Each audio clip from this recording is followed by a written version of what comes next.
नमस्कार, स्वागत है आपका इंडिया न्यूज 28 में। ये बात करते हैं मध्य प्रदेश की कुछ खास खबरों की।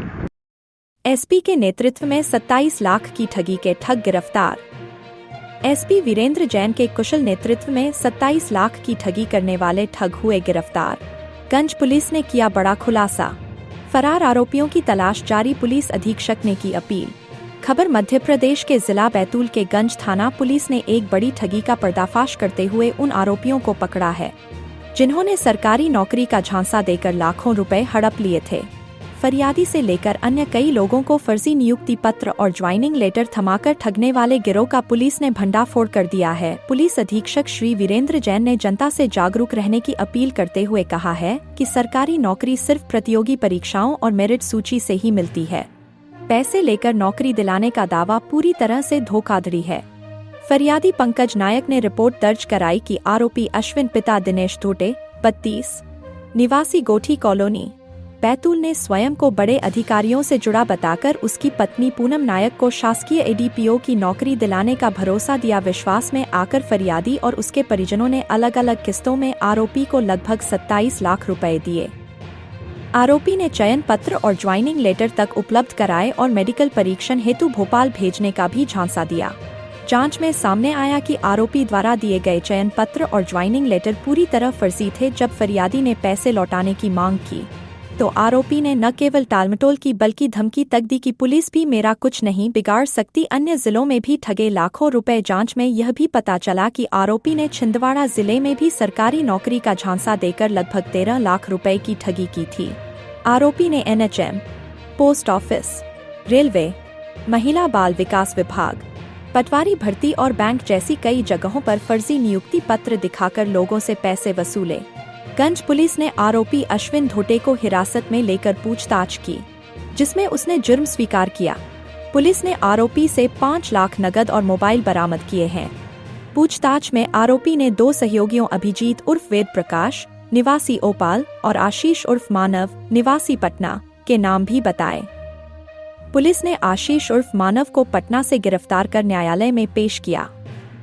गिरोह के अन्य आरोपी अभी फरार हैं, जिनकी तलाश जारी है। बैतूल से जिला ब्यूरो चीफ मोहन प्रजापति की रिपोर्ट। क्या पूरा मामला है, ये किस तरह से ठगी का? मेरे साथ में नौकरी लगाने के नाम पे ठगी हुई है। कौन है ये लोग? ये बैतूल के लोकल थे, बट इन्होंने हमको ऐसा दिखाया कि इनके ऊपर अच्छे टर्म्स हैं, लोगों को जानते हैं और विभागों में इनकी पहचान है, तो हम आपकी आसानी से नौकरी लगा देंगे क्योंकि आप काफ़ी सालों से परेशान हो रहे हो। और हम उनकी बातों में आ गए। कैसे टच में आए? ऐसे कॉमन फ्रेंड के जरिए, अब लोकल का है तो मिलते जुलते फ्रेंड होते हैं, तो ऐसे हम उसके टच में आ गए। मेरे हस्बैंड उनके टच में आए और फिर धीरे धीरे उसको ऐसा लगा कि ये ज़रूरतमंद है, इनको नौकरी की ज़रूरत है, तो उसने धीरे धीरे हमारे साथ में फ्रेंडशिप बढ़ाना चालू किया। बोला कि इसको लगा दूंगा, उसको लगा दूंगा, अपने भाई को लगा दूंगा। तो हम उसकी बातों पे ज़्यादा विश्वास करने लगे कि जब वो खुद कह रहा है कि अपने भाई को भी लगाऊंगा। कितने बार कितना कितना पैसा आपने दिया? जैसे जैसे वो बोलता था हम वैसे वैसे उसको ट्रांजेक्शन करते थे। लगभग कितना पैसा दे चुके हैं? 20 से 25 लाख, मतलब 27 लाख निकलते उसको दिया है। फिर आपको कैसे पता चला कि आपके साथ में फ्रॉड हो गया? वो जब किसी चीज़ का रिस्पांस नहीं दे रहा था तब हमको लगा कि अब तो हमें पुलिस के पास जाना चाहिए। क्या कोई कागज वगैरह भी आपको दिए? हाँ, पहले दिए उसने, शुरू में जब दिए। क्या क्या दिया? नियुक्ति पत्र दिया था और एक इंटरव्यू, क्या कॉल लेटर का भी बताया था, और वो मोबाइल पे दिखाया था। वो एडमिट कार्ड था मेरे पास में, लेकिन वो मिस हो गया। अब इतने साल हो गए तो मुझे भी नहीं पता था कि ऐसा कुछ होगा आगे चल के, वरना मैं उसको संभाल के रखती। मेरे पास एक नियुक्ति पत्र था तो वो मैंने दिया है, जिसमें मुझे फाइनल लिस्ट भी थी। मामला कब का है, आपने कब दिए? ये 3-4 साल होते हैं, मतलब ये मामला 2021-22 से स्टार्ट। पूरा 27,000 जो आप बता रहे हैं, तो पूरा पैसा आप पे ही है कि अन्य फरियादी दी है? और भी लोग हैं इसमें इन्वॉल्व। आपके द्वारा कितना पैसा दिया गया? हमारे द्वारा कम से कम 15 से 20 लाख। पंकज नायक फरियादी ने ये शिकायत किया था कि उसकी पत्नी श्रीमती पूनम नायक की एडीपीओ में नगरीय प्रशासन में जो है विधि अधिकारी के पद पे नौकरी लगवाने के नाम पे अश्विन धोटे नाम का जो अपने बैतूल के निवासी है, उसने 27 लाख रुपए लिए हैं और उनको फर्जी सिलेक्शन लिस्ट भी जारी की है और नियुक्ति पत्र देने का और मेडिकल करवाने का जो है पत्र भी जारी किए। पुलिस ने इस केस में FIR पंजीबद्ध कर ली और इसमें पुलिस को बड़ी सफलता मिली है कि पूरा रैकेट पुलिस ने जो है वो पकड़ लिया है। अश्विन धोटे जो है उसको गिरफ्तार कर लिया है, वो बैतूल का ही निवासी है। उसका जो दूसरा साथी है जो पटना का आशीष उर्फ मानव कुमार, जो कि मास्टरमाइंड है, जो कि ये पूरे नियुक्ति पत्रक, सिलेक्शन लिस्ट, चयन सूची जो होती है, मेडिकल के लिए पत्र, ये सब जो है वो बनाता था, बिल्कुल हूबहू ऐसी ही नकल का बनाता था कि लोगों को लगता था कि वो असली है। पुलिस ने जो है इसमें अभी आरोपियों से 5 लाख रुपए एवं 2 मोबाइल अभी बरामद कर लिए हैं, जो कि धोखाधड़ी का पैसा था। और इसमें जो बहुत सारी चौंकाने वाली बातें आई हैं कि इसमें छिंदवाड़ा और बैतूल के अन्य बहुत सारे पीड़ित हैं जिनको धोखाधड़ी किया है और उनकी जो कागजात और उनके दस्तावेज मोबाइल से आरोपियों के अश्विन के और जो है वो आशीष के पास से मिले हैं। तो फरियादी अभी और भी बहुत सारे शिकायतकर्ता हैं।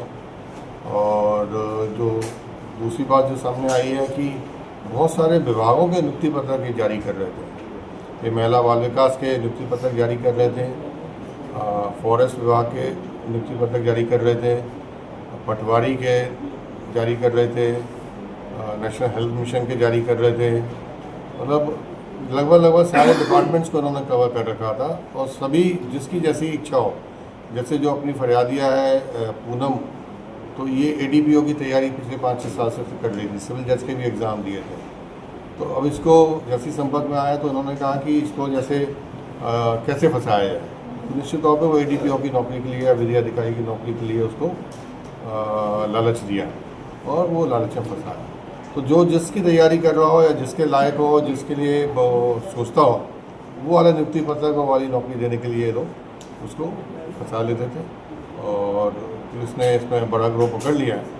और इसमें ये ज़रूर मैं कहना चाहूँगा कि आम जनता को बिल्कुल अपील करना चाहूँगा कि इस ढंग का कोई भी जो पैसे देके आपको यदि नौकरी देने का झांसा देता है तो पुलिस में रिपोर्ट करें और ऐसे झांसे में ना आए।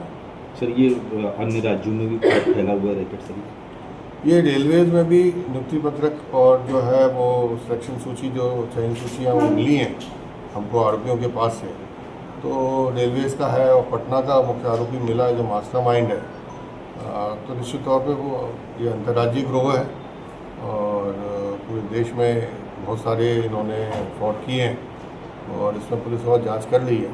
इनका बैंक अकाउंट्स भी मिले हैं और बैंक अकाउंट्स में भी बहुत सारे सस्पिशियस ट्रांजेक्शन्स मिले हैं और जो इनके पास से दस्तावेज भी बहुत सस्पिशियस हैं। निश्चित तौर पे अंतर्राज्यीय गैंग है। सर, कहीं ऐसी कोई भी जानकारी मिली कि नियुक्तियां करवा भी चुके हैं कई जगह?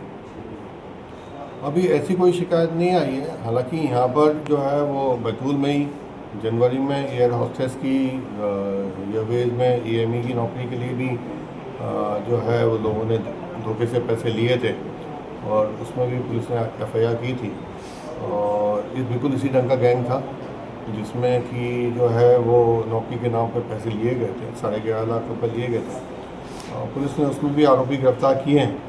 और तो कई गैंग ऑपरेट कर रहे हैं, हो सकता है ये आपस में भी जुड़े हुए हैं। जैसे ये गैंग पिछले 4 वर्षों से सक्रिय है, तो कभी कोई ऐसी घटना पुलिस तक नहीं पहुंची? इसमें जो फरियादी हैं वो भी अभी हमारे साथ उपस्थित हैं।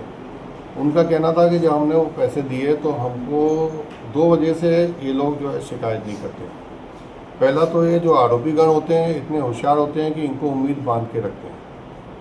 पहले चयन सूची जारी करते हैं, उनको लगता है अब नियुक्ति आने वाली होगी, उसमें नियुक्ति पत्रक जारी करते करते 1-2 साल निकाल देते हैं। फिर नियुक्ति पत्रक आता है तो बोले मेडिकल के लिए पत्र आएगा। कुल मिला के वो टाइम पास करते रहते हैं और उनको उम्मीद बनी रहती है कि शायद चूँकि ये ऐसे प्रभावित करता है, बड़े बड़े ऑफिस में ले जाते हैं और गुमराह करते हैं कि उनको उम्मीद बनी रहती है, जिस वजह से शिकायत नहीं करते हैं। दूसरा जो मुख्य कारण है जो फरियादी शिकायत नहीं कर रहे हैं, जो अभी पूछताछ में फरियादी के सामने बताया उन्होंने, कि उनको ये डर है कि हमने जो पैसे दिए हैं हमने भी गलत ढंग से दिए हैं, उन्होंने भी गलत काम के लिए दिए हैं, तो कहीं ऐसा नहीं हो कि उनके खिलाफ भी कानूनी कार्रवाई हो जाए। तो लेकिन मैं अभी आप लोगों के माध्यम से जरूर कहना चाहूँगा कि फरियादियों को सामने आना चाहिए और इस ढंग के धोखाधड़ी वाले गैंग इनको पकड़वाने में पुलिस का सहयोग करना चाहिए।